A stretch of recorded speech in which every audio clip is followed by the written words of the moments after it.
இந்த வீடியோவில் என்ன பார்க்க போகிறோன்னா, போன வீடியோவில் யூத் மினிஸ்ட்ரி இந்த கொஷின் அண்ட் ஆன்சர் வாலிப பிள்ளைங்கள் கேட்டதில் ஞானஸ்தானம், திருவிருந்து இதை குறித்து ஒரு சில டவுட்ஸ் இன்னும் கிளாரிஃபிகேஷனாக இருக்குது. அந்த பிள்ளைங்களுடைய டவுட்ஸை இன்னும் கொஞ்சம் டெப்த்தாகவும் ஊழியத்தை பற்றியும் இந்த வீடியோவில் பார்க்க போகிறோம். ஒருவேளை நீங்கள் இந்த வீடியோவுக்கு புதுசாக இருந்தால், நான் உங்கள் யாக்கோபு, இது நீர் என்னை காண்கிற தேவன் என்ற ஊழியத்தின் வழியாக உங்களை சந்திக்கிறேன். பரலோக ராஜ்யத்துக்கு அடுத்தவைகளை உங்களை இணைச்சிக்கணுங்கிற ஆவல் அதிகமாக இருந்ததுன்னா இந்த சேனலில் மைண்டில் வச்சுக்கோங்க. கண்டிப்பாக அது உங்களுக்கு யூஸ்ஃபுல்லாக இருக்கும்.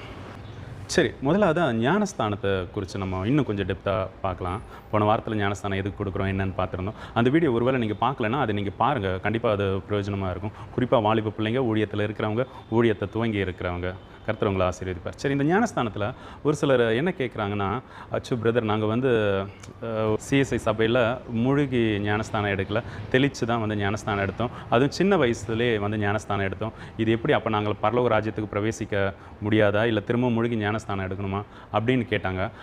அப்படி உங்களுக்கும் ஒருவேளை அந்த டவுட் இருந்ததுன்னா, விஷயம் என்னென்னா, ஞானஸ்தானம் எதுக்கு? அது ஒரு அடையாளம், கிறிஸ்தவத்தில் ஒரு அடையாளம். சபையில் உங்களை ஏற்றுக்கிறதுக்கு, சபை உங்களை ஏற்றுக்கிறதுக்கு, ஓகே, சபை அந்த கூட்டமைப்பு உங்களை ஏற்றுக்கிறதுக்கு, உங்களையும் தன்னோட இணைச்சிக்கிறதுக்கு உண்டான ஒரு அடையாளம் தான் அந்த ஞானஸ்தானம் இல்லையா? பட் ஆனால் ஞானஸ்தானத்தோட நோக்கம் என்ன? அது லூக்கால ஒரு வசனம் இருக்குது, 47வது வசனம், 24வது அதிகாரத்தில் மனம் திரும்புதலுக்கும் பாவ மன்னிப்புக்கும் அப்படின்னு சொல்லிட்டு ஒரு காரியத்தை குறித்து சொல்லுவாங்க. ஓகே, சுவிசேஷம் பிரசங்கிக்கிறது குறித்து. இதுதான் அடிப்படையை ஞானஸ்தானம். ஓகே, மனம் திரும்பணும், பாவ மன்னிப்புக்கும். ஞானஸ்தானம் பாவ மன்னிப்புக்கு தான் வந்து ஞானஸ்தானம் எடுக்கிறோம். போன வீடியோலேயே சொல்லியிருந்தோம், உலகத்தை வெறுக்கணும், இந்த உலகம் வேண்டாம், தேவனே போதும், தேவனுடைய ராஜ்யமே போதும், அந்த ஜீவனுள்ள வார்த்தைகளே போதும்னு சொல்லி தான் வந்து நமக்கு ஞானஸ்தானம் எடுக்கிறோம். உலகத்துக்கு மறிக்கணும், ஓகேவா, இல்லை கிறிஸ்துவுக்குள்ளே மறிக்கிறதா கூட இருக்கலாம். ஓகே, நீங்கள் எப்படி வேணால் எடுத்துக்கோங்க. இது வேண்டாம், காண்கிறவைகளை அனித்தியங்கிறத உணர்ந்து பரலோக ராஜ்யத்துக்கு பங்கு அடையணுங்கிற அந்த தாட்டில் எடுக்கிறதா ஞானஸ்தானம்னு பார்த்துருந்தோம். ஓகே, சரி, ஒருவேளை நீங்கள் இப்படி எடுத்திருந்தீங்கன்னா, நீங்கள் வசனத்தின்படி நீங்கள் மாறிட்டீங்களா? சீஷராய் தான் ஞானஸ்தானம் கொடுக்கணும்னு வசனம் சொல்லுது. நீங்கள் அதுக்கு ஆயத்தமாக இருக்கீங்களான்னு சொல்லி பார்த்து அதுக்குண்டான ஆயத்த பணியில் இருங்க. கர்த்தர் உங்களுக்கு உணர்த்துற மாதிரி, ஓகேவா, உங்கள் சபையில் வந்து அது எது சிஎஸ்ஐயாக இருந்தாலும் நீங்கள் அங்கே கேளுங்க, மூழ்கி ஞானஸ்தானம் எடுக்கணும், நீங்கள் அதை கொடுங்க அப்படின்ட்டு நீங்கள் கேட்டு பாருங்கள். அதான் உங்களுடைய ஆவியில் தேவன் ஏவி இருந்தார்னா, ஓகேவா, அடுத்து என்னென்னு சொல்கிறேன். ஓகே, மூழ்கி தான் எடுக்கணுமா அப்படின்னு கேட்டாங்களா, அது என்னென்னு சொல்கிறேன். சரியா, இப்போ நீங்கள் அதான் தெளிக்கப்பட்டு ஞானஸ்தானம் எடுத்திருந்தீங்கன்னா, தண்ணி தெளித்து, அதுவும் சின்ன வயசில் பாவம் எது நல்லது எதுன்னு கூட தெரியாது இல்லையா? நம்ம பைபிளை வாசிக்க ஆரம்பித்து நம்மளுடைய அந்த புழக்கத்தில் ஞானம் வந்ததுக்கப்புறம் தானே ஞானஸ்தானம் எடுக்கணும் இல்லையா? ஞானம் ஒரு சிலருக்கு 14 வயசு, 15 வயசு, 18 வயசுலேயே வரும். ஒரு சிலர், எனக்குலாம் 28 வயசுக்கு மேலே தான் அந்த ஞானம் மீன்ஸ் கற்ற அறிவை எங்கே எப்படி யூட்டிலைஸ் பண்ணிக்கிறதுங்கிறது எனக்கு அப்போ தான் வந்து தெரிஞ்சது. ஒரு 28 வயசுக்கிட்ட ஆச்சு. ஓகேவா, நன்மை தீமை வேறு பிரித்து நம்ம எந்த இடத்துல எப்படி ரியாக்ட் பண்ணுங்கிற அந்த காரியம் வந்து எனக்கு 28 வயசில் தான் வந்து. உங்களுக்கு ஒருவேளை உங்களுக்கு 15-20 வயசு தான் ஆகுது. நீங்கள் அந்த மெச்சூரிட்டியில் இருக்கிறீங்கன்னா, எனக்கு இது வேண்டாம், தேவனே போதும், அதில் நீங்கள் ரொம்ப வைராக்கியமாக இருக்கீங்கன்னா, நீங்கள் வந்து தைரியமாக வந்து நீங்கள் தேவனிடத்தில் வந்து கேளுங்க. ஃபஸ்ட் அதான் அதுக்கு ஆயத்தமாக இருந்தீங்கன்னா, ஞானஸ்தானம் நிஜமாக வசனத்தின்படி உள்ள ஞானஸ்தானம், ஸ்ரீஷராகி இந்த உலகம் வேண்டாம், பாவ மன்னிப்புக்கு என்று மனம் திரும்புறதுக்கு நீங்கள் வந்து ஏற்ற கனி கொடுக்கும்படி ஞானஸ்தானம் எடுக்க ரெடியாக இருந்தீங்கன்னா, நீங்கள் ஜெபம் பண்ணுங்கள். ஓகே, கர்த்தர் சொல்லுவார். ஓகே, நீங்கள் இந்த சபையில் போய் மூழ்கி ஞானஸ்தானம் எடுன்னு சொல்கிறார். ஒரு சிலருக்கு வந்து நீங்கள் ஆல்ரெடி எடுத்த ஞானஸ்தானமே வந்து தேவன் ஒருவேளை அங்கீகரிக்கலாம். ஓகேவா, ஏன்னா எவ்வளோ பெரிய பாவத்தெல்லாம் மன்னிக்கிறார். விபச்சார ஸ்திரியை வந்து அவர் வந்து ஏற்றுக்கிறார், இனி பாவம் செய்யாத சொல்கிறார்ல. ஒருவேளை நீங்கள் எடுத்த ஞானஸ்தானமே வந்து உங்களுக்கு தேவ சமூகத்தில் அது உங்களுக்கு சரி ஓகேன்னு அக்செப்ட் கூட வந்து பண்ணலாம். ஹல்லேலூயா, திரும்ப சொல்கிறேன், ஞானஸ்தானம் ஒரு அடையாளமே.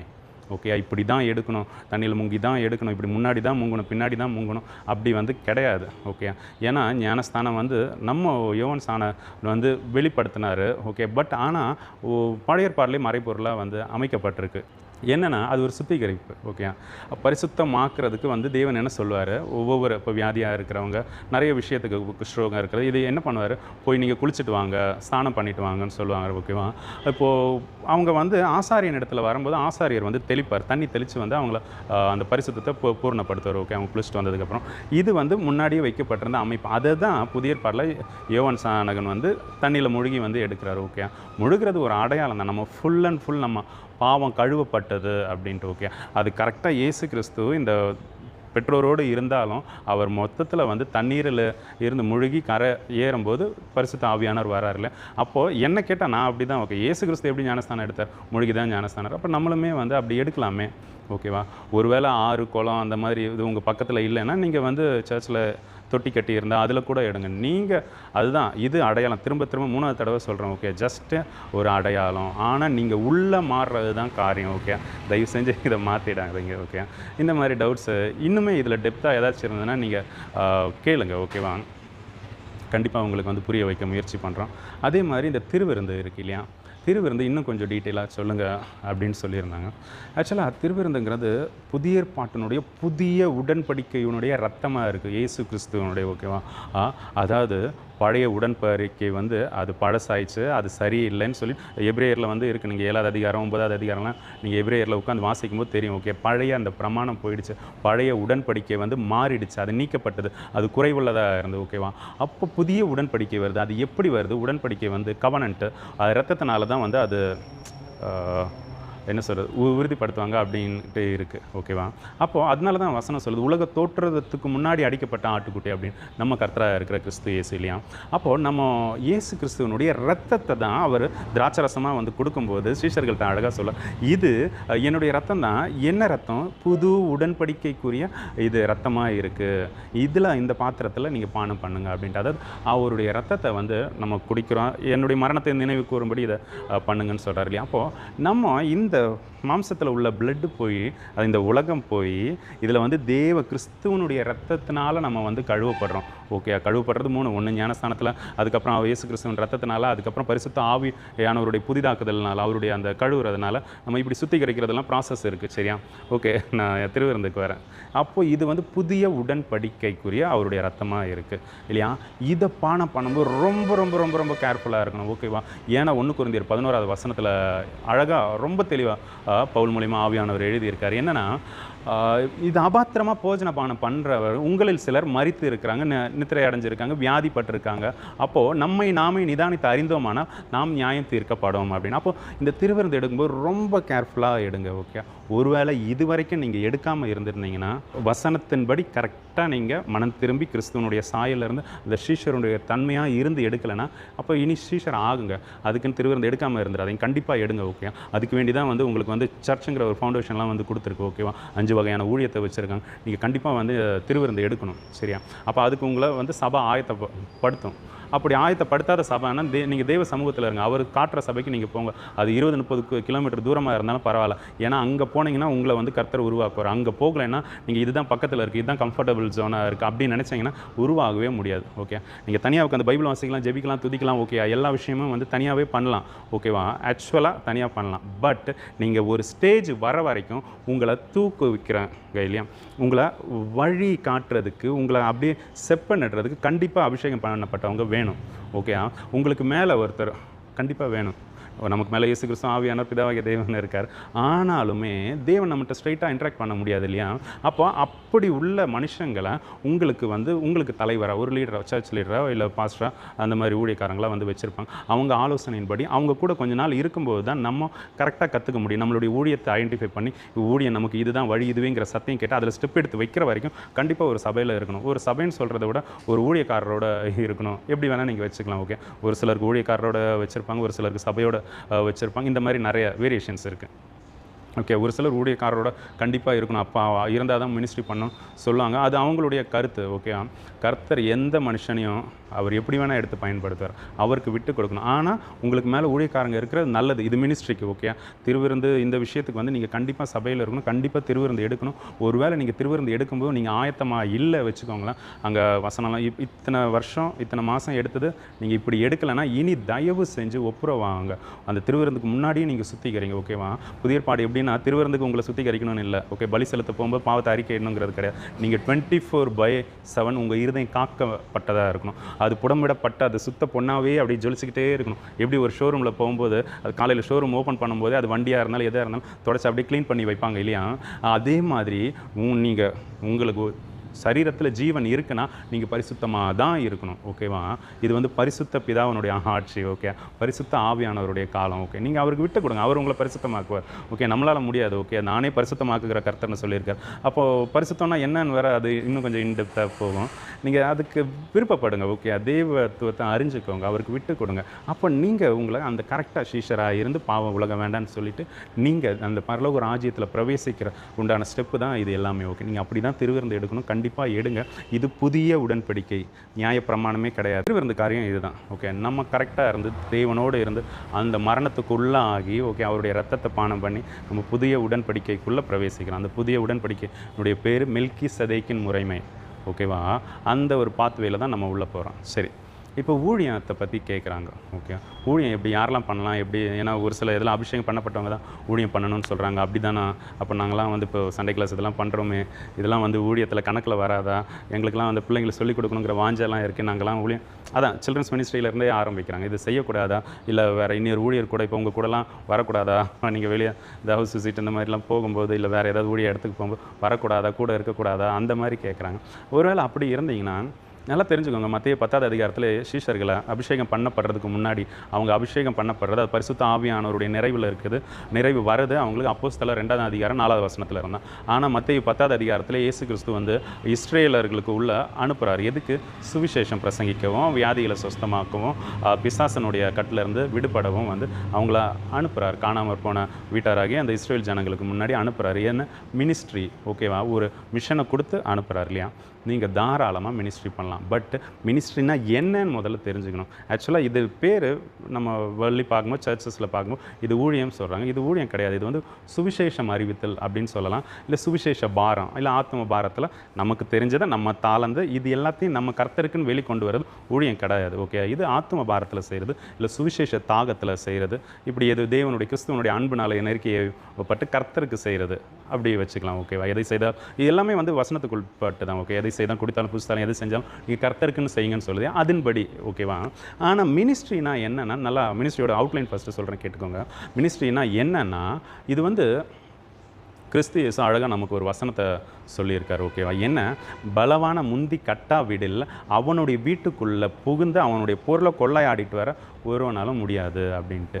அதாவது மினிஸ்ட்ரினா என்னென்னா, பிசாசுனுடைய கூடாரத்துக்குள்ளே போய் அவன் கொள்ளையாடி வச்சுருக்கிற பொருளை நம்ம மீட்டு கொண்டு வரது. ஹல்லேலூயா. அதாவது இது வந்து சர்வைவர் கிடையாது. ஓகே, ஏன்னா மினிஸ்ட்ரி வந்து சர்வைவல் லெவலில் போயிட்டுருக்கு. அது கிடையாது. இது வந்து ரிட்ரைவிங் த திங். ஓகேவா? அதாவது தேவனுடைய பொருளை பிசாசு கொள்ளையாடி வச்சுருக்கான். அப்போது நம்ம தனி மனுஷனாக தான் தேவனோட தேவ ஆவியில் இருந்து பிசாசனுடைய கூடாரத்துக்குள்ளே போய் அந்த பொருளுக்கு எந்த சேதமும் வராமல் அதை அப்படியே வந்து மீட்டு தேவனிடத்தில் ஒப்பு கொடுக்கறது தான் மினிஸ்ட்ரி. ஓகே, இதுதான் கோல், இதுதான் அந்த ஆத்ம ஆதாயமே. அப்போது இந்த மினிஸ்ட்ரி பண்ணுறதுக்கு இது ஒவ்வொருத்தருக்கும் ஒவ்வொரு மினிஸ்ட்ரி இருக்கும். ஓகே, அது தேவனே வந்து சொல்வார் என்ன அழைப்பேன். ஓகே, நம்ம ஒரு மனுஷன் பூரணப்படுறதுக்கு அவனுக்கு குறைஞ்சது 5 வகையான ஊழியம் தேவைப்படுது. எபேசியர் 4வது அதிகாரத்தில் இருக்குது. ஓகேவா? என்ன ஒரு சிலரை வந்து அப்போஸ்தலராகவும், சிலர் தீர்க்கதரிசியாகவும், சிலர் சுவிசேஷகராகவும், சிலரை வந்து மெய்ப்பரும் போதுகிறமாக அழைச்சிருக்காரு. இப்போ இந்த 5 வகையான ஊழியங்களும் வந்து ஒரு மனுஷனை உருவாக்குறதுக்கு இந்த 5 வகையான ஊழியமே செயல்படும். ஓகே, என்னை பொறுத்த வரைக்கும் மெய்ப்பருங்கிற அந்த ஊழியத்தை ரொம்பவே மதிக்கிறேன். ஓகேவா? ஏன்னா அந்த ஒரு மெய்ப்பர் தான் மற்ற எல்லா ஊழியக்காரங்களையும் உருவாக்குறது. ஓகே, அப்போ அந்த மெய்ப்பனுக்கு உண்டான அபிஷேகம் இருந்தால் தான் அந்த மெய்ப்பனுடைய வேலையை செய்ய முடியும். ஓகே, இது யாருடைய ஊழியம்னா கிறிஸ்து இயேசுவனுடைய ஊழியம். அவர் என் ஆடுகளை மெய்ப்பாயாகன்னு சொல்லி தான் அந்த மினிஸ்ட்ரி அப்படியே வந்து பேதுருவிட்ட ஒப்படைக்கிறார். ஓகேவா? இது மெய்ப்பன்கிறது வந்து ஃபுல்லாக அந்த பராமரிக்கிறது. ஓகே, மினிஸ்ட்ரினியோட ஃபஸ்ட்டு நோக்கம் அந்த ஒரு கான்செப்ட் சொன்னால் பிசாசோடைய வீட்டில் போய் அவன் கொள்ளையாடி வச்சுருக்கிற பொருளை வந்து ரிட்ரை பண்ணிட்டு வர்றது, மீட்டு கொண்டு வர்றது இல்லையா? விடுதலை ஆக்கின்னு சொல்ல முடியாது. ஆக்சுவலாக மீட்டு அதுக்கு பதில் வந்து ஒரு வேளை ஏதாச்சும் வைக்கணுன்னா உங்களை நீங்கள் அங்கே வச்சு அந்த கொள்ளையாடின பொருளை இங்கே கொண்டு வந்து கொடுக்குறதா இருக்கும். ஓகேவா? இது பைபிள் கான்செப்டின் படி நீங்கள் குற்றம் இல்லாதவங்களாக இருந்தீங்கன்னா உங்களை நீங்கள் அடகு வைக்கும்போது, ஓகேவா, இயேசு கிறிஸ்து சிலுவையில் ஜீவனை விட்டார்ல, அப்படி வைக்கும்போது உங்கள் உயிர் வந்து ஜெனிப்பிக்கப்படும் மீண்டுமாக. ஹல்லேலூயா. இதுதான் பைபிளுடைய ஃபார்முலா. இதுக்கு வேண்டி தான் எல்லாத்தையும் வெறுக்கணும்னு சொல்கிறது. ஓகே, நீங்கள் வந்து தாய் தகப்பனை பிள்ளையை எல்லாத்தையும் வெறுக்கணும்னு சொல்கிறாரு இல்லையா? அப்போ நீங்கள் இதை வெறுக்காமல் மினிஸ்ட்ரியே பண்ண முடியாது. வெறுக்காமல் ஃபஸ்ட்டு கிறிஸ்துவனுடைய சீஷராகவே இருக்க முடியாது இல்லையா? அப்போ அதுக்கு தான் வெறுக்க சொல்கிறது. ஓகே, ஏன்னா கொள்ளையாடின பொருளை மீட்டு கொண்டு வரதுக்கு ஒருவேளை நம்மளாம் அடமானமாக வைக்க வேண்டியது இருக்கும். ஸ்பிரிச்சுவல் ஆவிக்குரிய விஷயத்தில் சொல்கிறேன். ஓகேவா? உங்களுக்கு வந்து டெப்த்தாக இல்லாமல் காரியம் புரியறதுக்கு நான் லகுவான தமிழில் பேச்சு வழக்கு தமிழில் சொல்லிக்கிட்டு இருக்கேன். சரியா? அப்போ இதுக்கு ரெடியாக இருந்தால் தான் மினிஸ்ட்ரி பண்ணணும். இது மனுஷரால் கூடாது, தேவனால் எல்லாம் கூடும். ஹல்லேலூயா. கிறிஸ்து இயேசுவை விசுவாசிக்கிறவர்களால் கூடும். சரியா? இதுதான் மினிஸ்ட்ரி. ஓகே, அதான் ஒவ்வொருத்தருக்கும் இந்த 5 ஊழியத்தில் என்ன ஊழியன்னு சொல்லுவார். 5லேயும் வந்து ஒவ்வொருத்தருக்கும் ஒவ்வொரு மாதிரி இருக்கும். இப்போ சுவிசேஷகர்னா ஒரு சிலருக்கு சில்ட்ரன்ஸ் மினிஸ்ட்ரியாக இருக்கும், ஒரு சிலருக்கு வில்லேஜ் மினிஸ்ட்ரியாக இருக்கும், ஒரு சிலருக்கு வந்து வந்து ஸ்ட்ரீட்டில் வந்து தெரு பிரசங்கமாக இருக்கும், இல்லை பேம்ஃப்ளெட் கொடுக்குற அந்த நோட்டீஸ் கொடுக்குற அந்த ஊழியமாக இருக்கும். இது எல்லாமே சுவிசேஷ ஊழியம் தான். எது உங்களுக்குரியதுன்னு சொல்லி கர்த்தர் சொல்லுவார். ஓகேவா? அதன்படி நீங்கள் செஞ்சு அதில் தான் இருக்கணும். ஏன் மெய்ப்பனுக்கு எனக்கு ரொம்ப பிடிக்கும், அந்த அபிஷேகத்தை பார்த்தா அந்த அனல் என் அப்படியே பற்றிக்கொள்ளும்னு சொல்லி ஏன் சொல்கிறேன்னா, இப்போ இருக்கிற பாஸ்டர்ஸ் எல்லாருமே வந்து மெய்ப்பன் கிடையாது. நிறைய எவாஞ்சலிஸ்ட்டு சர்ச் வச்சுருக்காங்க, நிறைய பைபிள் டீச்சர் சர்ச் வச்சுருக்காங்க, தீர்க்கதரிசிகள் சர்ச் வச்சுருக்காங்க. ஏன்னா உலகத்தில் 2 ஊழியம் தான் வந்து எல்லாருக்குமே தெரிஞ்சே வந்து 2 ஊழியம் தான் இருக்குது. என்னென்னா, ஒன்று வந்து பிரசங்கிங்கிற ஊழியம், இன்னொன்று church ministry. Church ministry evangelical ministry. ஓகேவா? சுவிசேஷ ஊழியம் சபை ஊழியம் அப்படின்ட்டு சொல்லுவாங்க. ஓகே, அது கிடையாது. பைபிளில் இன்னும் சொன்னால் ஏறக்குறைய 27 வகையான ஊழியங்கள் இருக்குது. ஓகேவா? பகிர்ந்து கொடுக்குறோம், பகிர்ந்து கொடுக்குறதாட்டும் புத்தி சொல்லுகிறவன், புத்தி சொல்கிறவன், இந்த மாதிரி அதான் 27 இருக்குதுன்னு சொல்கிறாங்க. எனக்கு கரெக்டாக தெரியாது. ஓகே, வேணா இதை பற்றி டெப்த்தாக வேணும்னா எனக்கு சொல்லிக் கொடுத்த என்னுடைய பைபிள் டீச்சர் பேர்லாம் வந்து சொல்கிறேன். நீங்கள் கேட்டிங்கன்னா அவங்களுடைய சர்ச் நம்பர் ஏதாச்சும் உங்களுக்கு கொடுக்க ட்ரை பண்ணுறேன்.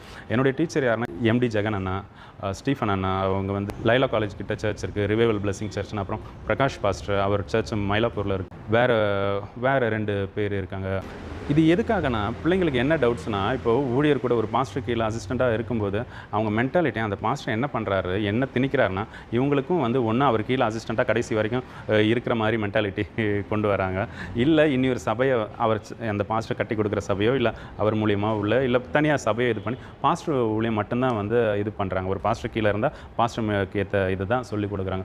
ஒரு எவாஞ்சலிஸ்ட் கூட இருந்தால் எவாஞ்சலிஸ்ட் கூட உள்ளது தான் வந்து சொல்லிக் கொடுக்குறாங்க. நாங்கள் என்ன பண்ணுறதுன்னு கேட்குறாங்க. அதுதான் நான் உங்களுக்கு சொல்கிறேன். 5 ஊழியம் உங்களை கட்டி பூரண இருங்க. அந்த வசனத்தை நான் வாசிக்கும் போது உங்களுக்கு புரியும். எபேசியர் 4வது அதிகாரம், அதில் 11வது வசனம், மேலும் நாம் அனைவரும் தேவனுடைய குமாரரை பற்றும் விசுவாசத்திலும் அறிவிலும் ஒருமைப்பட்டவர்களாகி கிறிஸ்துவனுடைய நிறைவான வளர்ச்சியின் அளவுக்கு தக்க பூரண புருஷர் ஆகும் வரைக்கும் பரிசுத்தவான்கள் சீர்பொருந்தும் பொருட்டு சுவிசேஷ ஊழியத்தின் வேலைக்காகவும் கிறிஸ்துவின் சரீரமாகிய சபையானது பக்தி விருத்தி அடைவதற்காகவும், அதுக்கடுத்து தான் இந்த சொன்ன 5 ஊழியங்கள் வந்து இருக்குது. அப்படி ஓகேவா? அப்போது மெயினாக கிறிஸ்துவினுடைய நிறைவான வளர்ச்சியின் அளவுக்கு தக்க பூரண புருஷர் ஆகும் வரைக்கும் அப்படின்ட்டு. என்னடா இங்கே கிறிஸ்துவை பற்றி சொல்லியிருக்கேன்னா, ஆமாம், உங்களுடைய கோல் அதுதான், அல்டிமேட் கோல் அதுதான். இயேசு கிறிஸ்துவின் சாயலுக்கு ஒப்பா நீங்கள் மாறணும். அது ரோமர் 8:29 வசனத்தின்படி, தம்முடைய குமாரன் அநேக சகோதரருக்குள்ளேயே முதற் பேரானவராக இருக்கும் பொருட்டு தேவன் எவர்களை முன்குறித்தாரோ அவர்களை தமது குமாரனுடைய சாயலுக்கு ஒப்பாக இருப்பதற்கு முன்குறித்து இருக்கார் அப்படின்ட்டு வசனம் சொல்லுது. அப்போ உங்களை எதுக்கு முன்குறிச்சிருக்காரு? கிறிஸ்து இயேசுனுடைய சாயலில் இருக்கிறதுக்கு. ஓகே, அதை நீங்கள் ஃபோக்கஸ் பண்ணிக்கிட்டே இருங்களேன். நீங்கள் ஆக்சுவலாக ஒரு டிப்ஸு கொடுக்கட்டுமா? நீங்கள் தேவ அன்பில் ஃபோக்கஸ் பண்ணுங்கள். ஓகே, அதே எப்போவுமே அவரே பிடிச்சி விரும்பி இது பண்ணுங்கள். வாயிலையே கிடையாது. உங்கள் இருதயம் எப்படி, இதை வந்து ஒரு நெகட்டிவாக சொல்கிறேனே, ஓகேவா? உலக மனுஷங்க லவ் பண்ணுறாங்க இல்லையா? ஒரு ஆண் ஒரு பெண்ணையோ, பெண் ஆணையோ, இல்லை கணவன் மனைவியோ, மனைவி கணவனையோ எடுத்துப்போம். அப்போது அவங்க தாட்டு சிந்தை ஃபுல்லாகவே தாங்க விரும்புகிற அந்த நபரை பற்றியாக இருக்கும். ஓகேவா? அதே மாதிரி உங்கள் இருதயம் மாறணும். இல்லை இன்னும் கொஞ்சம் இது பார்த்தேன், சினிமா ஹீரோஸாக இருக்கட்டும், இல்லை வந்து இப்போ செலிப்ரிட்டிஸாக இருக்கும், இவங்கள பற்றின திங்கிங் இருந்துக்கிட்டே இருக்கும். அவங்க பேசுகிற மாதிரி இவங்க பேசுவாங்க, அவங்களுடைய ஹேர் ஸ்டைல், அவங்களோட ட்ரெஸ்ஸு, அவங்க நடத்துகிறது, அவங்க யூஸ் பண்ணுற பெர்ஃப்யூம், சோப்பு, அதே மாதிரி அவங்க நடக்கிற மாடுலேஷன், அவங்க பேசுகிற மாடுலேஷன், இந்த மாதிரி எல்லாம் பண்ணிட்டு திரியிறாங்களா? இது ஏன்? அவங்க மேலே உள்ள அன்பு. ஓகேவா? அன்பை பற்றி டீட்டெயிலாக 1 கொரிந்தியர் 13 பாருங்கள். அந்த அன்பு உங்களுக்கு தேவனிடத்தில் வரணும். அப்போது அந்த தேவ சுபாவம் உங்களுக்குள்ளே தானாகவே வரும். அது வர வர வர வர எல்லாமே அவரே வந்து உங்களுக்கு நடத்தி கொடுப்பார். ஓகேவா? உங்களுக்கும் அவருக்கும் உள்ள அந்த புரிதல் வந்துச்சுன்னா அவர் சொல்லுவார், நீங்கள் செய்வீங்க. இவ்வளோ உங்களுக்கு ஒருத்தர் வந்து சொல்லிக் கொடுக்கணுங்கிற விஷயமே வேண்டாம். கர்த்தர் சொன்னார், நான் செஞ்சேன். ஓகே, இங்கே போன்னு சொன்னார், பேசுன்னு சொன்னார், பேசினேன். நிற்க சொன்னார், உட்கார சொன்னார், எழும்ப சொன்னார், போக சொன்னார், அமைதியாக இருக்க சொன்னார், ஓகே, ஓட சொன்னார் இல்லையா? இங்கே திட்ட சொன்னார், இங்கே சபிக்க சொன்னார், இங்கே ஆசீர்வதிக்க சொன்னார், இங்கே வந்து வளர்த்தி விட சொன்னார், இங்கே கொஞ்ச நாள் வேலை செய்ய சொன்னார், இங்கே கொஞ்ச நாள் சும்மா வந்து இருக்க சொன்னார். இப்படி அவர் சொல்கிறத கேட்டு நீங்கள் நடக்க ஆரம்பிச்சிட்டிங்கன்னா, உங்களுக்கு போதனைகளே தேவையில்லை, நீங்கள் தேவனோடு இருக்கலாம். ஆனால் அந்த ஒரு ஸ்டேஜ் வர வரைக்கும் ஒருத்தங்க கண்டிப்பாக வேணும் இல்லையா? அப்போஸ்தலர் 8ஆம் அதிகாரத்தில் ஏசாயா தீர்க்க தரிசன புஸ்தகத்தை வாசித்துட்டு இருக்கார் இல்லையா? அந்த ரதத்தில். அப்போது பிலிப்பிட்ட ஆவியானவர் வந்து ஏவி இப்போ அந்த ரதத்தோட இணைஞ்சிக்கோன்னு சொல்கிறார். ஏன்னா அப்போது வந்து அவர் கேட்குறாரு, ஒருத்தன் எனக்கு சொல்லலைன்னா எனக்கு எப்படி புரியும் அப்படின்னு. அப்போ சொல்லிக் கொடுக்குறதுக்கு ஒருத்தங்க கண்டிப்பாக வேணும், ஒரு அளவு வளர்கிற வரைக்கும் இல்லையா? வளர்ந்ததுக்கு அப்புறம் என்ன கேட்டால் உங்களுக்கு மேலே ஒரு ஆலோசகர்கள் வச்சுருக்கிறது நல்லது. ஏன்னா நம்ம மாம்சத்தில் பரிபூர்ண அந்த கிறிஸ்துவனுடைய வளர்ச்சி வர்றதுக்கு முன்னாடி வரைக்குமே மாம்சம் வந்து ஒட்டி இருக்கும் இல்லையா?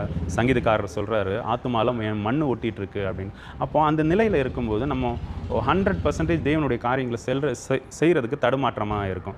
எல்லாம் இந்த பிசாசுனால தான். அவன் எவனை விழுங்கலாமோ சுற்றி திரியிறான் இல்லையா?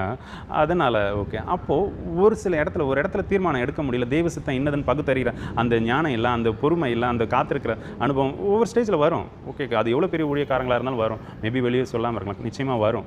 ஓகே, அந்த ஸ்டேஜில் டக்குன்னு ஒரு ஆலோசகர்கள் ஜெபத்தில் தேவனோட இருக்கிற மனுஷங்க இல்லை கூட இருக்க அந்த ஐக்கியத்தில் உள்ளவங்கள்ட்ட ஒரு ஒப்பீனியன் கேட்டிங்கன்னா ஒரு கிளாரிட்டி கிடைக்கும். சரியா? அதனால் உங்களுக்கு மேலே ஆலோசகர்கள் எப்போவுமே வச்சுருக்கிறது நல்லது. ஓகேவா? ஊழியத்தினுடைய காரியம் இதுதான். சரியா? அப்போ இந்த 5 ஊழியத்தில் இது எப்படி தான் இந்த 5ல் எதெல்லாம் தெரிஞ்சுக்கிறதுங்கிறது அது இல்லாமல் இருக்குது. ஒருவேளை கர்த்தருக்கு சித்தம் உண்டுன்னா நம்ம அடுத்த வீடியோவில் பார்க்கலாம். ஓகேவா? கர்த்தர் நாமே உங்களை ஆசீர்வதிப்பாராக. God bless you.